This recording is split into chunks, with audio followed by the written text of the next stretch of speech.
ఈ షుగర్ అనేది ఒక అడిక్టివ్. అది ఒక రకమైన క్రేవింగ్ ఉంటుంది. మాటి మాటికి తినాలని అనిపిస్తూ ఉంటా. దీన్ని పోగొట్టడానికనే ఈ 21 రోజులు షుగర్ ఛాలెంజ్ అనేది మీరు తీసుకుంటారు. మొదట్లో ఏమవుతుందంటే క్రేవింగ్ వస్తుంది. షుగర్ తినాలి, తినాలి అనిపిస్తుంటది. కానీ ఒక 3 రోజుల తర్వాత క్రమేపీ అది తగ్గిపోతుంది. ఉదయం నుంచి సాయంత్రం వరకు ఎనర్జీగా ఉంటారు. కాన్సంట్రేషన్ లెవెల్స్ ఇంప్రూవ్ అవుతాయి.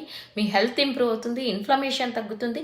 ఇవన్నీ కూడా బెనిఫిట్స్ అవుతాయి. రోజుకి ఎంత షుగర్ తీసుకోవాలి అంటే 9 teaspoons ladies, 11 teaspoons gents. ఈ 21 రోజుల ఛాలెంజ్ తీసుకోండి.